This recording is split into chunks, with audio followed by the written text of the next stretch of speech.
데살로니가 후서 1장 5절과 9절에 있는 말씀을 가지고 하나님의 공의로운 심판 살펴보려고 합니다. 우리가 믿음 생활을 하는 이유는 하나님 앞에서 은혜를 받고 복을 받아 누리기 위해서 믿음 생활을 합니다. 그래서 교회 나오고 신앙생활하고 또 열심히 섬기고 봉사하는 성도들 마음 가운데에는 이렇게 해서 하나님께 복을 받아야지, 천국에 가야지, 그런 마음을 가지고 주를 믿고 열심히 섬기고 봉사하는 경우가 많습니다. 그런데 교회 나와서 회개하고 예수 믿고 봉사하는데 하는 것마다 형통하고 잘 된다 그러면 얼마나 좋겠습니까? 어려움이 하나도 없으면 얼마나 좋겠습니까? 그렇다고 한다면 이 세상에서 예수 안 믿을 사람들이 없겠죠. 교회 나와서 예수 믿었어요, 봉사했어요, 열심히 믿어요. 그런데도 풀리는 것 없고 오히려 더 고난을 당하고 어려움을 당한다면 어떻게 되겠습니까? 많은 사람들이 하나님을 믿어도 소용없네, 교회는 나하고 안 맞네, 그런 마음을 가질 수도 있을 것입니다. 데살로니가 후서에 있는 그 교회도 비슷한 상황이었어요.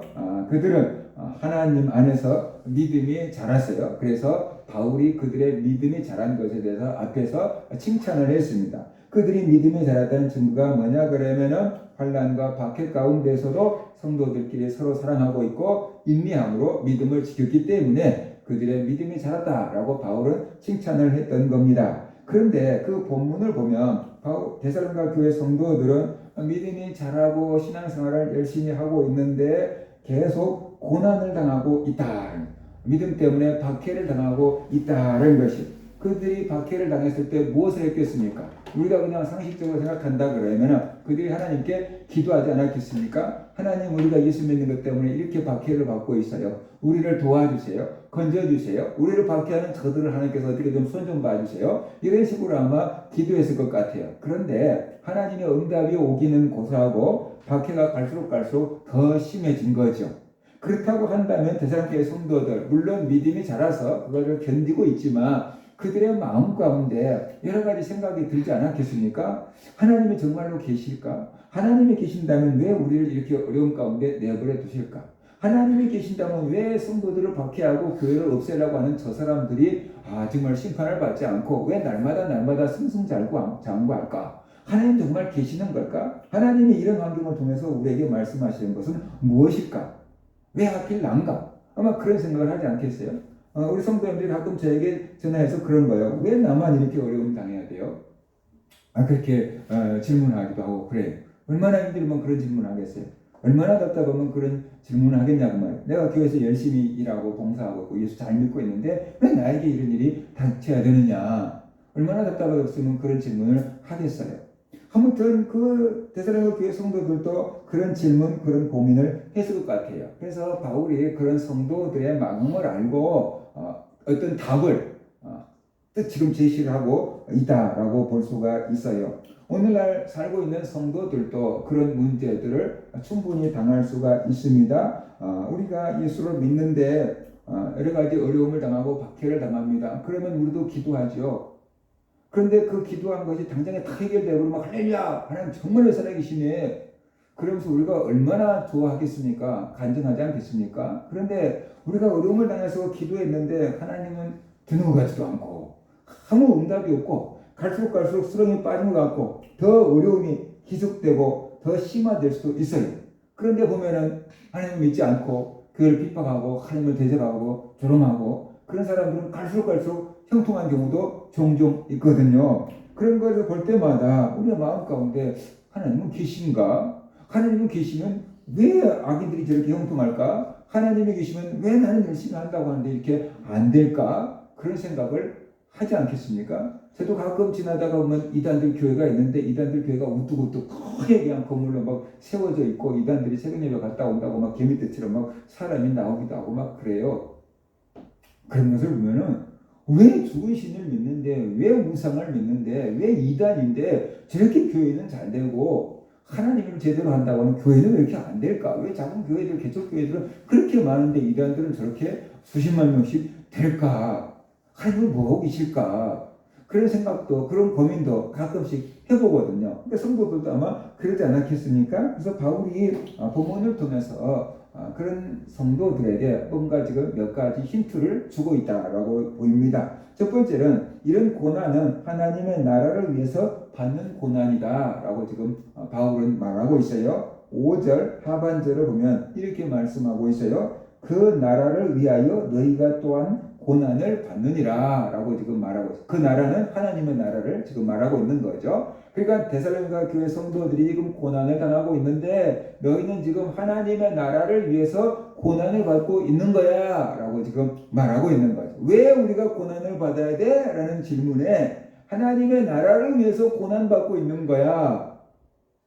너희들이 잘못해서 고난을 받고 있는 게 아니고 하나님의 나라를 위해서 고난을 받고 있는 거야 라고 지금 얘기하고 있는 거지요. 우울증에 걸린 사람들에게 위로가 되는 몇 가지 말이 있는데 그 중에 하나는 네 잘못이 아니야 라는 거예요. 그러니까 지금 데살로니가 교회 성도들이 뭔가 지금 고난을 당하고 박해를 받고 있는데 왜 우리가 박해를 당하고 왜 우리가 고난을 당해야 됩니까? 라는 의문이 스물스물 올라올 텐데 바울은 얘기합니다. 너희 잘못이 아니야. 너희는 지금 하나님의 나라를 위해서 박해를 받고 있는 거야. 너희는 지금 하나님의 나라를 위해서 고난을 당하고 있는 거야. 라고 지금 대답을 해주고 있는 거죠. 그러니까 이 말이 데살로니가 교회 성도들에게는 굉장한 위로가 됐을 것입니다. 그러니까 데살로니가 교회 성도들이 지금 고난을 당하고 있는데 니네들 잘못 때문이 아니다. 하나님의 나라를 위해서 고난을 받고 있다. 너희들이 받는 고난은 의미가 있다. 그 얘기를 하고 있는 거죠. 하나님의 나라를 위해서 고난을 받고 있다. 성도들에게 이보다 더 큰 의미가 어디 있겠습니까? 하나님의 영광을 위해서 고난을 받고 있고 하나님의 나라를 위해서 고난을 받고 있다고 할 때 성도들에게 이보다 더 큰 의미가 얼마나 있겠습니까? 세상 사람들은 부혼이다라고 할 때 거기에 고난을 당해도 자식이다 그럴 때 거기에 고난을 당해도 의미를 두고 이겨내잖아요. 성도들에게 하나님의 나라를 위해서 고난을 받는다라고 할 때 성도들에게는 굉장한 큰 의미로 다가오거든요. 그러니까 그 고난을 견뎌낼 수 있는 힘이 생긴다는 것입니다. 똑같은 고난을 받아도 그 고난에 어떤 의미가 있다라는 그것을 알게 된다 그러면은 그 고난을 이겨낼 수 있는 힘이 생기는 것이에요. 근데 똑같은 고난을 받아도 이게 쓸데없는 고난을 당한다, 아무 열매 없는 고난을 당한다라고 생각하면은 좌절하게 되는 거지요. 성도들이 당한 고난은 의미가 있습니다. 믿음 때문에 받는 고난은 의미가 있습니다. 그것은 하나님의 나라를 위해서 고난을 받는 것입니다. 그러니까는 실망하지 마라. 하나님이 없다고 착각하지 마라. 이런 고난을 당할 때 성도들은 어떤 반응을 보여야 됩니까? 베드로전서 4장 16절 보면은 이렇게 말하고 있어요. 만일 그리스도인으로 고난을 받으면 부끄러워하지 말고 그 이름으로 하나님께 영광을 돌리라 라고 말하고 있어요. 우리가 그리스도인이라는 것 때문에 고난을 당한다면 부끄러워하지 말고 그것을 통해서 하나님께 영광을 돌리라 라고 말하고 있어요. 내가 예수 믿는 것 때문에 박해를 당한다면 부끄러워하지 말고 오히려 그 이름으로 하나님께 영광을 돌리라 라고 말하고 있어요. 예수 그리스도를 믿는 것 때문에 박해를 받는데 그것이 하나님께 영광을 돌릴 수 있는 기회다 라고 말하고 있어요. 바울이 이 누명 쓰고 재판을 받으러 가잖아요. 총독 앞에 재판을 받고 임금 앞에 재판을 받고 로마 황제 앞에 재판을 받고 그러잖아요. 근데 총독 앞에서도 복음을 전하고 이스라엘 왕 앞에서도 복음을 전하고 로마 황제 앞에서도 복음을 전하잖아요. 하나님의 영광을 돌릴 수 있는 기회로 사용하고 있잖아요. 그처럼 우리가 주님 때문에 고난을 당한다면 부끄러워하지 말고 그 이름으로 하나님께 영광을 돌리라 라고 말하고 있습니다. 그 다음에 이제 두 번째로 이 고난을 통해서 하나님의 백성이라는 것을 드러내고 있다라고 바울은 말합니다. 5절 상반절을 보면 이는 하나님의 공의로운 심판의 표요 너희로 하여금 하나님의 나라에 합당한 자로 여기심을 받게 하려 함이니 라고 지금 말하고 있어요. 그러니까 이것은 하나님의 공의로운 심판의 표다라고 했어요. 하나님의 공의로운 심판의 표다는 것이 무슨 뜻입니까? 데살로니가 성도들은 하나님의 나라를 위해서 지금 고난을 받고 있다. 박해를 받고 있다는 것이에요. 믿음 때문에 박해를 받고 있다는 것이에요. 그런데 그 고난 가운데서도 인내하면서 믿음을 지키고 있어요. 그것이 무엇을 말해주는가? 이 사람들은 진짜 하나님의 백성이구나. 이 사람들은 진짜로 구원받은 백성이구나. 라는 것을 입증하고 있다. 라고 지금 말해주고 있는 거죠. 고난을 당할 때 태풍에 맞은 과일처럼 툭툭툭툭 떨어져 버린 것을 보면은 저 사람이 진짜 하나님의 사람이 맞을까? 진짜 거듭난 사람이 맞을까? 이렇게 한 번쯤은 의심해 볼 수 있는데 비바람이 오고 천둥벼락이 치고 태풍이 와도 꽉 달려있는 그 과일을 보면 정말 저거 튼튼하네 라고 한 것처럼 그 고난을 당해도 흔들리지 않냐고 굳건하게 서 있는 그 데살로니가 성도들의 믿음을 보니까 너희가 진짜 거듭난 하나님의 백성이면 틀림없어. 너희가 하나님의 백성이라는 것을 지금 증거하고 있는 표야. 그걸 열매야 라고 지금 말하고 있는 것이죠. 그리고 하나님의 심판대 앞에서 상을 받게 될 거다 라고 말하고 있어요. 하나님의 나라에 합당한 자로 여김을 받게 하려 합니다.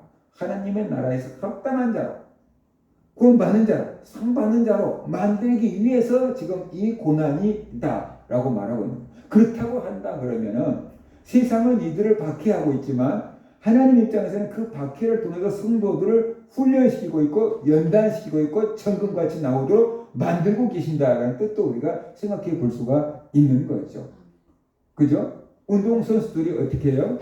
정말로 힘쓰고 해서 막 운동을 해야지 어떻게 돼요? 성적이 올라가고 기록이 향상되는 거죠. 대충 하고 놀고 쉬엄쉬엄 하면은 운동선수들 기록이 안 올라가죠. 금메달 따기가 힘들죠. 그러니까 그냥 피나는 훈련을 남들 갈 때 연습하고 막 그래야지 영광의 금메달을 걸잖아요. 그것처럼 하나님 나라에 합당한 자로 만들기 위해서 성도들을 그 박해, 그 연단, 그 고난을 통해서 하나님께서 담금질하고 성도다운 성도로 만들어가고 있다. 그런 뜻으로도 우리가 볼 수가 있는 것이지요.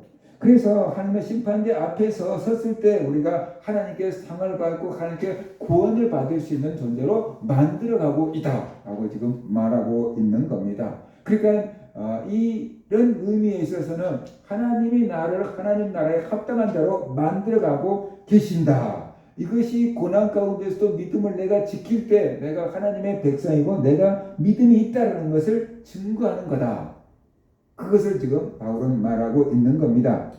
믿음을 버리면은 박해받을 일이 없습니다. 그죠? 지금 데살로니가 성도들은 예수 믿는다는 것 때문에 박해를 받고 있거든요. 나 예수 안 믿을 거야. 교회 안 갈 거야.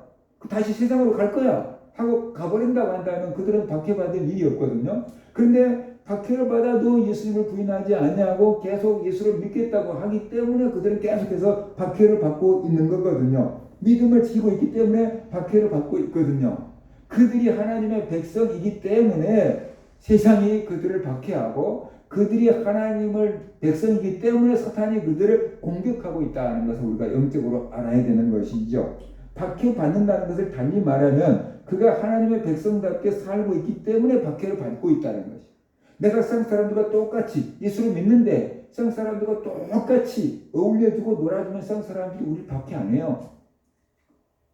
근데 세상 사람과 다르게 그게 틀렸어. 아니야 나는 이렇게 살 거야. 그리고 살기 때문에 세상 사람들이 뭐 이렇게 유별나게 믿냐. 그러면서 박해하는 거예요. 예수님께서 요한복음 15장 18절 19절에서 이렇게 말씀했어요. 세상이 너희를 미워하면 너희보다 먼저 나를 미워한 줄 알라. 너희가 세상에 속하였으면 세상이 자기의 것을 사랑할 것이나 너희는 세상에 속한 자가 아니요 도리어 내가 너희를 세상에서 택하였기 때문에 세상이 너희를 미워하느니라 라고 말씀했어요. 그러니까 우리가 세상에 속했고 우리가 세상 사람들과 똑같이 살아간다면 세상 사람들이 우리를 뭐라고 생각하냐면 자기 동료, 친구라고 생각한다는 거예요. 그래서 우리를 미워하지 않을 거라는 거예요. 그런데 우리가 세상에서 있다가 예수님 우리를 택해서 세상에서 건져내서 하나님의 나라 백성으로 만들어 버렸어요.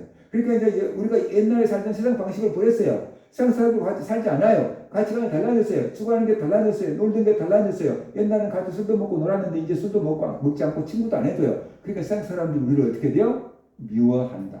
자기들과 같지 않기 때문에 미워한다. 그래서 우리가 예수를 믿는 것 때문에 핍박을 받고 있다는 것은 지금 내가 예수 믿는 사람답게 살고 있기 때문에 핍박을 받고 박해를 받는 거구나. 세상도 사탄도 나를 예수 믿는 사람으로 지금 인정을 하고 있구나. 그래서 나를 박해하고 있구나. 그렇게 받아들이라는 것이. 똑같은 현상도 어떻게 받아들이냐에 따라서 화가 나기도 하고 이해가 되기도 하고 억울하기도 하고 위로가 될 수도 있고. 그러니까 이해하는 게 다른 거잖아요. 해석을 다르게 하라라고 지금 얘기하고 있는 거예요. 세상이 나를 이렇게 박해하는데 하나님은 뭐하고 계실까? 안 지켜주시고 이렇게 생각하면 하나님을 향해서 엄청 섭섭하겠죠. 믿음이 식어지겠죠. 그런데 우리가 그렇게 생각하지 말고 내가 지금 하나님의 자녀답게 살고 있기 때문에 세상이 나를 미워하는 거구나. 내가 하나님의 백성이 되었기 때문에 사탄이 가만 놔두지 않고 잡아먹으려고 공격하는구나. 내가 하나님의 백성인 게 틀림이 없구나. 라고 이렇게 생각을 해버린다고 한다면은 오히려 나에게 핍박이 오고 그 미움이 올 때 할렐루야 할 수 있지 않겠느냐. 그런 뜻으로 예수님이 지금 말씀하고 계시는 거예요. 우리가 대충 예수 믿으면 핍박 받을 일이 없어요. 근데 뭔가 결단하고 세상을 끊기 때문에 세상으로부터 미움이 오고 박해가 오고 있다는 것이죠. 그러니까 내가 지금 핍박을 받고 있다 그러면 예수를 잘 믿고 있구나 이렇게 생각을 하라는 거예요. 내가 하나님의 자녀이기 때문에 지금 핍박을 받는 거구나. 하나님의 자녀이기 때문에 받는 핍박이구나 라고 지금 생각을 하라라는 것이에요. 저쪽에서는 미워하지만 그러면 하나님 쪽에서는 어떻게 돼요? 엄청나게 사랑을 받고 있구나. 내가 하나님의 사랑을 받고 있으니까 저 세상이 사탄이 마귀 세력들이 나를 시기 질투해서 미워하고 핍박하는 거구나 라고 생각해버리면 할렐루야. 세상의 사랑을 받을래? 하나님의 사랑을 받을래? 마귀의 사랑을 받을래? 하나님의 사랑을 받을래? 그러면 오늘 하나님의 사랑을 택한다고 한다면은 하나님으로부터 특별한 사랑을 받으면 마귀로부터 시기 질투가 따라올 수밖에 없구나라고 이해해버리라는 거예요. 그렇게 해석을 해버리고 나면은 감사할 것 아니냐. 근데 그렇게 해석을 안 하면은 내가 이렇게 고난당하는데 하나님은 알고 계실까? 내가 이렇게 어려움 당하고 있는데 하나님은 뭐하고 계실까? 이렇게 생각하면 우리의 믿음이 막 가라앉겠죠. 그죠? 근데 반대로 내가 하나님 때문에 너무 사랑을 받으니까 마귀가 나를 시기 질투하는구나. 마귀가 시기 질투할 때까지 내가 사랑을 받고 있구나 라고 생각해버린다고 한다면은 얼마나 감사한 일이겠냐. 생각해 보세요. 야곱에게 12아들들이 있었는데 야곱이 요셉을 특별히 사랑해가지고 채색옷을 입혔다는 거예요. 이게 쉽게 말하면 우리나라 같은 경우는 옛날에 그냥 한복 같은 경우는 색깔이 다양하지가 않잖아요. 다 그냥 문명 옷 같은 거 입는데 얘한테는 너무 좋은 실크 옷을 딱 입혀놓은 거야. 그러니까 다른 형들이 뭐야 내가 지보다 큰데 왜 아빠는 쟤만 이뻐해? 그래가지고 형제들이 다 요셉을 시기 질투했다는 거잖아요. 그래서 요셉을 판 거잖아요. 그죠? 그러니까 우리가 하나님으로부터 너무 사랑을 받으면은 축하해 줄 사람도 있겠지만 시기 질투할 사람도 나온다. 영적인 세계에서 사탄이 시기 질투하는데 사탄이 직접 와서 우리를 공격하는 게 아니고 자기 부하들 아니면 이렇게 사람들을 통해서 우리를 핍박하고 시기 질투하게끔 만들어 놓은 거다라는 거죠. 그러니까 저것들이 나를 시기 질투할 정도로 내가 하나님께 사랑을 받고 있나 봐. 그럼 감사하네. 이게 생각한다 그러면 시험 될 일이 아니다라는 것입니다. 믿음 때문에 박해받을 때가 있습니다. 집에서도 박해받을 때가 있습니다. 예수를 열심히 믿고 주일마다 교회를 나가고 가족들 행사에 교회 가야 돼요. 참석 못하고 그러면 가정에서 핍박이 따라옵니다. 웬만큼 믿어라. 그럽니다. 조상 제사 때 가지도 않고 제사 때 가도 절도 안 하고 그러면 조상도 모르는 놈이라고 그러면서 핍박을 합니다. 믿음 때문에 회사에서도 박해를 받을 수 있습니다. 주일날 출근할 수 있어요. 뭐라면 주일날은 교회 가야 됩니다. 그러면 회사에서 써주지도 않을 때가 많았어요. 옛날에는. 요즘에는 그렇지 않을 수도 있지만 옛날에는 교회 다닌다고 하면 주일날 회사에서 일 있다고 오라고 하면 어떨 거예요? 라고 물어보면 못 옵니다. 그러면 땡 탈락. 이럴 수 있잖아요. 회식장에서 같이 술 돌아오는데 윗사람이 술을 든다. 저를 술 안 마십니다. 교회 다닙니다. 그러면은 또 보이지 않게끔 여기저기서 그죠? 눈총을 막 받게 되는 거죠. 박해를 받는 거죠. 예수 믿으려고 그러면 힘들어요. 사회 나가서 힘들 수 있어요. 그죠? 믿음 때문에 사회에서 박해받을 수 있습니다. 예수님만이 유일한 구원의 길이다라고 말하면 세상 사람들이 무슨 예수님만이 유일한 길이냐고 그러면서 또 사람들이 편견을 가지고 있다고 막 미워합니다. 동성애는 하나님의 창조 질서에 어긋난다고 하면은 이 시대에 뒤떨어진 사람이라고 막 무시합니다. 그러니까 우리가 예수를 제대로 믿는다고 하면은 이 세상에서 가정에서부터 사회에서부터 학교에서부터 진화를 써야 되니까 그죠? 많은 박해를 받을 수밖에 없는 거예요. 바울 당시에만 박해가 있는 게 아니고 오늘날도 이런저런 박해를 많이 받으면서 성도들이 신앙생활하고 있는 거예요. 그러니까 많은 젊은이들이 대학교쯤 가가지고는 이게 창조론 막 진화론이 헷갈리다가 보면 창조론이 막 틀린 것 같고, 그러니까 이제 비과학적인 것 같고, 그 머리가 좀 컸다고 예수를 안 믿고 신앙을 잃어버리는 거예요. 진화론을 제대로 알고 얘기해 주시는 사람도 별로 없어요. 제대로 알고 얘기한 사람도 별로 없다고. 그냥 학교에서 대충 배운 거 갖고 얘기를 하는 거야, 사람들이. 그게 과학적이라고 생각을 하는 거야. 꼭 그것 중에 하나만 선택해야 된다고 생각을 하는 거예요.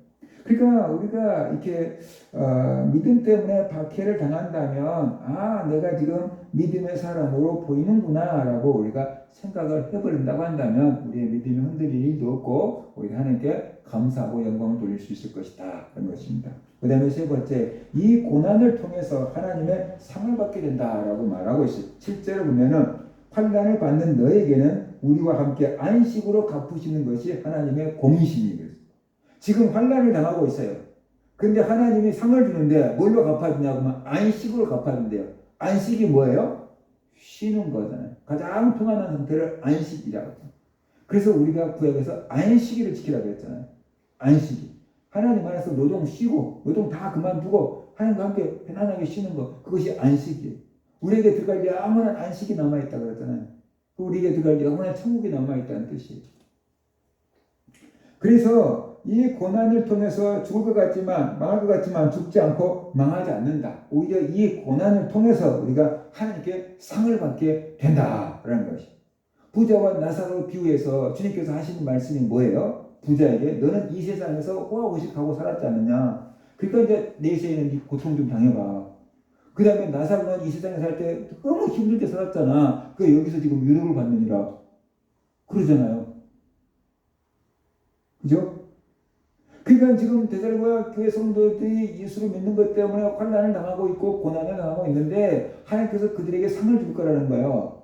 안식을 줄 거라는 거예요. 바울 일행과 함께 천국의 안식을 줄 거다. 그게 상이다. 지금 말하고 있어요. 마태복음 5장 10절과 12절 보면 의를 위하여 박해를 받는 자는 복이 있나니 천국이 그들의 것이니라. 나로 말미암아 너희를 욕하고 박해하고 거짓으로 너희를 거슬려 모든 악한 말을 할 때에는 너희에게 복이 있나니 기뻐하고 즐거워하라. 하늘에서 너희 상이 큼이라. 너희 전에 있었던 선지자들도 이같이 박해하였느니라 라고 말하고 있어요. 그러니까 예수 그리스도 이름 때문에 우리가 박해를 받는다 그러면은 그 사람이 복이 있다라고 말하고 있어요. 우리가 볼 때는 안 됐네. 예수 믿고 저렇게 힘든 일만 당하고 안 됐네. 세상 사람들은 그러겠죠. 나 같으면 안 믿겠다. 뭐 그런 소리 하겠죠. 그런데 분명히 예수님 말씀했어요. 예수님으로 말미암아서 욕을 먹고 박해를 받으면은 너에게 복이 있다. 하나님 앞에서 진짜로 복이 있다. 하나님 앞에서 상을 받게 될 거다. 영원한 안식을 얻게 될 거다. 구원을 받게 될 거다. 천국을 얻게 될 거다. 그 얘기를 하고 있는 거거든요. 그러니까 우리가 이런 고난의 의미를 알고 나면 고난 가운데서 기쁨으로 소망으로 믿음을 지킬 수가 있다. 내가 지금 예수 믿는 것 때문에 핍박을 받는데 이거 영원한 안식으로 하나님께서 갚아주실 거야. 영원한 천국에 가게 될 거야. 그날을 바라보면 조금만 참으면 돼. 그러고 있는 성도들이 북한에 있는 성도들이거든요. 북한에서 지하에서 지금 신앙생활하고 있는 성도들 말이에요. 얼마나 힘들게 신앙생활하고 있겠어요. 목숨을 걸고 신앙생활하고 있잖아요. 그런데 주님께서 안식으로 갚아준 그날을 소망하면서 그렇게 믿음을 지키고 있다는 것을 우리가 알아야 됩니다. 그 다음에 네 번째로 하나님이 갚아주신다 그랬어요. 때가 되면 하나님이 응답해 주신다는 거예요. 하나님이 데살로니가 교회 성도들을 박해하고 있는 자들을 심판하신다. 그들이 행한 대로 갚아주겠다라고 말하고 있어요. 6절을 보세요. 너희로 환난을 받게 하는 자들에게는 환난으로 갚으시고 그러잖아요. 너희를 박해하는 자들에게는 하나님이 박해를 받게 할 거다. 너희에게 환난을 받게 하는 사람들에게는 하나님께서 환난으로 갚아주실 거다 라고 지금 말씀하고 있잖아요. 이것이 하나님의 공이다. 이것이 하나님의 의로운 심판이다 라고 바울은 말하고 있어요. 그러니까 하나님의 심판에 맡겨라. 너희를 지금 핍박하는 자들 때문에 너무 고민하지 말고 미워하지 말고 그들 두려워하지 말고 하나님의 손에 맡겨라. 하나님이 언젠간 저들이 행한 대로 저들이 너에게 행한 대로 갚아주실 것이다. 원수 갚는 것을 하나님께 맡기라 그랬잖아요. 하나님께서 갚아주신다 그랬잖아요. 그러니까 하나님께 맡기라 라고 지금 말하고 있는 것입니다. 그런데 이들만 심판받는 게 아닙니다. 데살로니가 성도들을 박해하는 자처럼 교회를 박해하고 예수님을 대적하는 자들도 심판을 받게 된다라고 말하고 있습니다. 8절 9절 하나님을 모르는 자들과 우리 주 예수의 복음에 복종하지 않는 자들에게 형벌을 내리시니 이런 자들은 주의 얼굴과 그의 힘의 영광을 떠나 영원한 멸망의 형벌을 받으리라. 영원한 멸망의 형벌을 받는데요. 하나님을 모르는 자들, 그 다음에 예수님의 복음에 복종하지 않는 자들, 이들도 교회를 박해하는 자들과 똑같이 영원한 형벌을 받는데요. 영원한 형벌이 뭡니까? 지옥이에요. 영원한 생명은 천국이고 영원한 형벌은 지옥이에요. 그 지옥 심판을 받게 된다라고 지금 말하고 있어요. 그러니까 지금 세상의 어떤 권력과 부를 가지고 교회와 성도들을 박해하고 있는 자들, 세상에서는 자기가 이렇게 힘 있고 권세 있고 막 능력을 행사하고 있지만 나중에 하나님의 심판을 받아서 지옥에 던져질 거야. 그러니까 그들을 두려워하지 마, 부러워하지 마, 미워하지도 마, 하나님께 맡겨버려. 그게 지금 말하고 있는 것이. 그 다음에 마지막으로 언제 하나님의 공의가 실현됩니까? 그죠? 언제 이런 공의가 실현될까? 예수님이 오실 때 이런 공의가 실현되는데요. 7절과 8절 주 예수께서 자기의 능력의 천사들과 함께 하늘로부터 불꽃 가운데 나타나실 때 이렇게 말했고 8절 하나님을 모르는 자들과 우리 주 예수의 복음에 복종하지 않는 자들에게 형벌을 내리시니 그랬어요. 그러니까 이 땅에 살 때 바로바로 하나님의 공의가 이루어진다면 얼마나 좋겠습니까? 쉽게 말하면 이런 거예요. 죄를 지었는데 하나님께서 그냥 바로 벼락을 때려서 죽여버리고 그렇게 했는데 바로 하나님께서 손을 잡아버리고 그런다 그러면 이 세상에 악인이 존재할 수 있겠습니까? 무서워서 못하겠죠. 근데 이 세상을 살 때는 하나님의 심판이 즉시 이루어지지 않고 착한 일을 하면 하나님께서 하늘에서 그냥 크다란 그냥 보물단 그냥 뚝 내려주고 옛날에는 양식 냉장고가 뭔가 그거 있었잖아요. 신호등을 잘 쓰면 냉장고 하나 선물 사람들이 막 다 신호등 지키려고 막 애를 썼잖아요. 혹시라도 몰래카메라 찍고 있을 줄 모르니까. 그런데 우리가 선한 일을 할 때 하늘에서 즉각 우리에게 보상이 주어지고 우리가 악한 일을 할 때 하나님이 즉각 심판을 해버린다면 이 세상에 나쁜 짓 할 사람이 하나도 없을 거예요. 다 착하게 살라고 막 상 받으려고 막 난리를 칠 거예요. 그런데 그것은 믿음이 아닌 거예요. 왜냐면 보고 믿는 것은 믿음이 아니에요. 보지 않고 믿는 게 믿음인 거죠. 그죠? 그래서 하나님은 이 세상을 살 때는 하나님의 공의가 완전하게 이루어지지가 않아요. 의인들이 고난받고 악인들이 형통하는 것이 수도 없이 많아요. 법정에서도 공의가 제대로 드러나지 않을 때가 많아요. 돈 있는 사람은 그냥 풀려나는데 돈 없는 사람은 그냥 오랫동안 살아야 될 때도 많아요. 그러니까 이 세상은 공평하지가 못해요. 그런데 왜 하나님이 당장 심판하지 않냐고 왜 이렇게 오래 놔둘까? 예수님이 재림하실 때까지 하나님의 심판을 연장시켜주고 있는 거예요. 예수님이 재림하실 때까지 하나님이 공의의 심판을 지금 연장시켜주고 있는 거예요. 그 사람들까지도 악인들까지도 회개하고 구원받을 수 있도록 기회를 주고 계신 거다. 기회를 주고 계신 거다 하는 것을 우리가 알아야 되는 것이에요. 그런데 사람들은 하나님이 자기들에게 회개할 수 있는 기회를 주고 있다는 것을 모르고 하나님도 없는 거야. 그렇게 생각하는 거예요. 그래서 사람들이 안 보면 죄를 막 짓는 거예요. 그리고 하나님이 심판하지 않으니까 막 하나님을 향해서 있으면 나와봐 막 그러면서 막 하나님을 막 교만하게 대적하고 막 그러는 거예요. 그런데 그때도 하나님은 저것들이 몰라서 그렇지 그러면서 참고 회개하도록 기다리고 계시는 거예요. 그런데 믿음의 성도들까지 착각해요.